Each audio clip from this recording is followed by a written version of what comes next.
गोद में बैठे हुए हम सभी माता गायत्री भारत माता को प्रार्थना करते हुए सविता का तेज हमारे मनोमस्तिष्क से बढ़ रहा है। इसी कामना के साथ, इसी भावना के साथ गायत्री महामंत्र ओम भूर्भुवः स्वः तत्सवितुर्वरेण्यं भर्गो देवस्य धीमहि धियो यो नः प्रचोदयात्। विषय बहुत जटिल है और जितना जटिल है उतना अगर हम अपने अंदर अप्लाई कर लेते हैं तो हमारा जीवन उज्जवल भविष्य के मार्ग पर आगे बढ़ जाता है। खुद को बदलना जो कि एक सबसे कठिन काम है। सबसे कठिन कामों में से एक काम है खुद को बदलना। हम अपनी चीज़ों को दूसरे के समक्ष लेकर के जाते हैं और हम चाहते हैं कि सामने वाला बदल जाए और हम काम यही रहेगा कि बस हम खाली बोल कर वहाँ पर से चले जाते हैं। एक महात्मा गांधी से जुड़ी हुई एक कहानी है। उस कहानी से मैं अपनी बात को रखूँगा जिसमें 4 से 5 पॉइंट है कि एक बच्चा महात्मा गांधी के पास जाता है।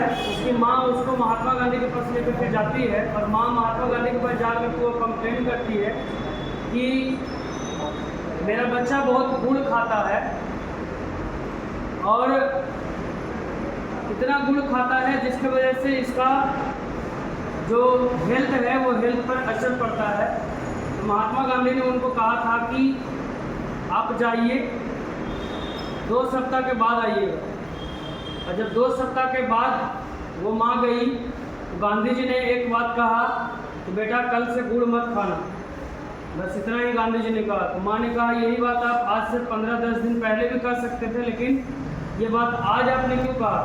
तो गांधी जी ने कहा कि इसके पहले मैं खुद सबसे ज़्यादा गुड़ खाता था, तो मैं पहले खुद को गुड़ खाने की कैटेगरी से कम किया, गुड़ खाना बंद किया, उसके बाद सामने वाले को बोला तो सामने वाले के ऊपर प्रभाव ज़्यादा पड़ा। तो सेम टू सेम वही है कि अगर हम सामने वाले के पास जा रहे हैं और बोल रहे हैं तो सबसे पहले हमें देखना होगा कि हमारे अंदर जो बुराई भरी हुई है उस बुराई में सुधार हुई है कि नहीं हुई है। हम अपने मार्ग की तरफ कितना आगे बढ़ रहे हैं, इससे पहले हमें खुद को अपने अंदर झांकना होगा। और यह तभी संभव है जब हम सकारात्मक सोचें।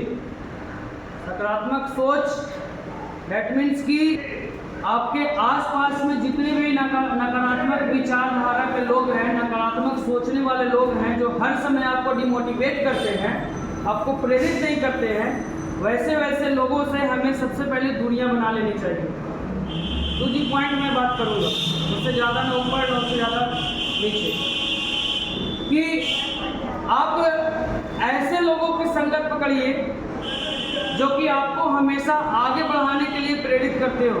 आप वैसे लोगों की संगत नहीं पकड़िए जो कोई भी काम करने से पहले आपको 10 बार डिमोटिवेट करते हो, 10 बार आपकी टांग खिंचाई करते हो। वैसे लोगों का साथ हमें सबसे पहले छोड़ देना चाहिए।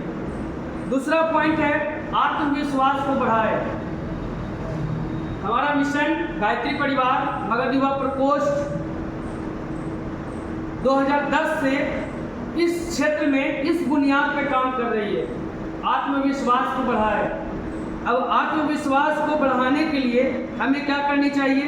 हमें अपने अंदर की समीक्षा करनी चाहिए और अपने अंदर की समीक्षा करते हुए हमें बुद्धि का मंत्र, गायत्री मंत्र का जप करते रहना चाहिए निरंतर। सत साहित्यों की तरफ जो है सो हमें आगे बढ़ना चाहिए, सत साहित्यों का हमें अध्ययन करना चाहिए और मगध युवा प्रकोष्ठ के साप्ताहिक गोष्ठी में निरंतर नियमित आना ही चाहिए। इससे क्या होगा? इससे आपके अंदर आत्मविश्वास बढ़ेगा, आप यहाँ से चीज़ें सीखेंगे, यहाँ से चीज़ों को देखेंगे, यहाँ से 100 तरीका का विचार बोला जाएगा, और वह 100 तरीका का विचार में से कोई एक विचार भी अगर आपके अंदर लग जाता है तो आपका जीवन जो है तो उज्ज्वल भविष्य के मार्ग पर जो है सो वो आगे बढ़ने लग जाता है। तीसरा है निरंतरता सीख। इसमें कबीरदास की दोहा है, करत करत अभ्यास के जड़मति होते सुजान, रसड़ी आवत जाते हैं सिरपट पड़े निशान। कि आप निरंतर रहे, आप नियमित बने रहे। जब तक आप किसी काम को नियमित रूप से नहीं कीजिएगा तब तक वह काम सफल नहीं होगा। उसी पे मैंने ये अभी दोहा दिया था कि बार बार रस्सी कुआं से पानी निकालते समय बार बार रस्सी का जो घर्षण होता है वह पत्थर पर भी जो है वह रस्सी का निशान बन जाता है।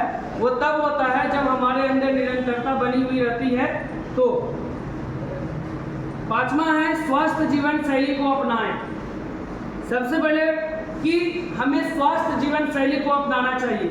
हम दिन भर में क्या खा रहे हैं, क्या पी रहे हैं, कैसे सो रहे हैं, कितना बजे उठ रहे हैं। सिर्फ और सिर्फ हम लोगों के समय में चलता था मोरल वैल्यू का एक किताब, शायद आप लोगों के समय में भी चलता होगा। तो मोरल वैल्यू की किताब में लिखा हुआ रहता था early to bed and early to rise make a man healthy wealthy and wise. लेकिन अब वह चीज़ें जो है सो बिछड़ते चली गई है। वह चीज़ें जो है सो दिन प्रतिदिन खत्म होने लगा है।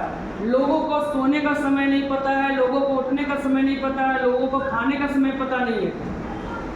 तो जाहिर सी बात है कि हमारा स्वास्थ्य जो है तो खराब होगा। तो खान पान पर ध्यान रखिए। खान पान पर ध्यान रखते हुए भी आप अपने आप को बदल सकते हैं। छठा बात है कीप पेशेंस, धैर्य रखें। आप जब तक जीवन में चाहे किसी भी कंपटीशन की तैयारी करें, उस कंपटीशन में जब तक आपके अंदर पेशेंस नहीं आएगा, जब तक आपके अंदर धैर्य नहीं आएगा, तब तक आप अपने आप को नहीं बदल सकते। सातवां पॉइंट है आत्ममूल्यांकन करें। आत्ममूल्यांकन करें दैट मीन्स कि आपको अपने अंदर की कमियों को सुधारने की आवश्यकता है। हमें अपने अंदर की कमियों को सुधारने की आवश्यकता है। जब तक हम अपने अंदर की कमियों को नहीं सुधारते हैं तब तक हम जीवन में कभी भी अपने आप को, अपनी सोच को नहीं बदल सकते। दूसरों को बदलने से पहले खुद को बदलना बहुत ज़रूरी है। क्यों? क्योंकि खुद से और खुदा से आज तक कभी ज़िंदगी में कुछ नहीं छिपा है, न कभी छिपेगा। तो हमें पहले अपने आप को बदलना चाहिए, आत्ममूल्यांकन करना चाहिए। उसके बाद सकारात्मक लोगों के साथ रहें। अगर युवा प्रकोष्ठ के सभी भाई बिल्कुल सकारात्मक विचारधारा के समर्थन करते हैं, हमेशा कोई भी काम को करते हैं तो बिल्कुल पॉजिटिविटी के साथ जो है वो किसी भी काम को करते हैं, तो आप उनका साथ लीजिए।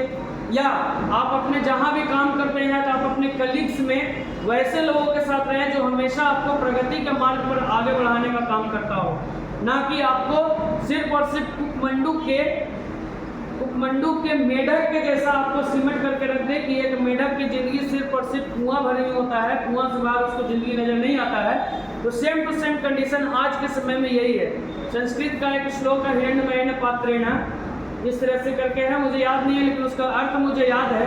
उस अर्थ में यही बताया गया है कि आज जो ये संसार है, ये संसार जो है तो एक सोना है, ठीक है। और इस सोना को लोग बाहर से देख करके इतना ज़्यादा पागल हो रहे हैं, इतना ज़्यादा पागल हो रहे हैं कि उसके अंदर, उसके घट में जो है वो रखा हुआ है, वो चीज़ों को ना देख रहा है। आज लोग मंदिर दौड़ रहे हैं, लोग मस्जिद दौड़ रहे हैं, लोग गुरुद्वारा दौड़ रहे हैं, लोग चर्च दौड़ रहे हैं, लेकिन कबीरदास का वह दोहा याद नहीं करते कि मेरे को कहाँ तू ढूंढे रहे बंदे, मैं तो तेरे पास हूँ। हम लोग भगवान को दूसरे जगह खोजने की कोशिश कर रहे हैं, लेकिन भगवान को हम अपने अंदर ढूंढने की कोशिश नहीं कर रहे हैं, अपने दोस्तों के अंदर ढूंढने की कोशिश नहीं कर रहे हैं। जिसका सबसे बड़ा कारण यही है कि आज हम पॉजिटिविटी की तरफ से जो है से बिल्कुल हटते जा रहे हैं। और नौवां कारण है कि अपने आप को चुनौती दे। हम अपने आप को जितना ज़्यादा चुनौती दे सकते हैं, जितना ज़्यादा अपने आप को तपा सकते हैं, उतना ज़्यादा अपने आप को जीवन में हमें तपानी चाहिए। जब तक हम अपने आप को नहीं तपाते हैं तब तक हम कभी भी अपने आप को नहीं बदल सकते हैं। तपस्या, तप बहुत जरूरी है। जो इंसान अपने जीवन में तपस्या करता है, जो इंसान अपने जीवन में तप करता है, वही इंसान हमेशा प्रगति के मार्ग पर आगे बढ़ता है। अदरवाइज आप कितनों कोशिश करके रह जाइए, आप जीवन में कभी भी आगे नहीं बढ़ सकते। इसके लिए आपको तपस्या करना होगा। इसके लिए अगर आपको लगता है कि 4 रोटी की जगह पर 2 रोटी खा करके अगर हमारा काम निकल जाता है, तो 4 रोटी की जगह पर 2 रोटी ही खा करके आप अपना काम निकाल लीजिए। लेकिन आप तपस्या से, अपनी मेहनत से कभी भी पीछे मत हटिए। जब तक आप अपने मेहनत से पीछे हटिएगा तब तक बहुत लेट हो जाएगा। इसलिए सबसे पहले मेहनत कीजिए, क्योंकि जितने महापुरुष हुए हैं, बड़े बड़े महापुरुष, तपस्या करके ही, मेहनत करके ही अपने जीवन में आगे बढ़े हैं। तो आइए आज हम युवा प्रकोष्ठ के साप्ताहिक गोष्ठी के माध्यम से संकल्प लेंगे कि हम अपने जीवन में कभी भी पीछे ना हटेंगे और जीवन में हमेशा तप करेंगे, हमेशा पॉजिटिव विचार वाले लोगों के साथ रहेंगे और अपने जीवन को सुगर और सुगंधित बनाएंगे, ताकि दूसरा लोग भी हमारे प्रभाव में आकर के, हमारे विचारों में आकर के वह अपने जीवन को निरंतर प्रगति के मार्ग पर आगे बढ़ाने का काम करेंगे। इन्हीं चंद शब्दों के साथ मैं अपनी वाणी को विराम दूंगा। बहुत बहुत धन्यवाद, बहुत बहुत साधुवाद।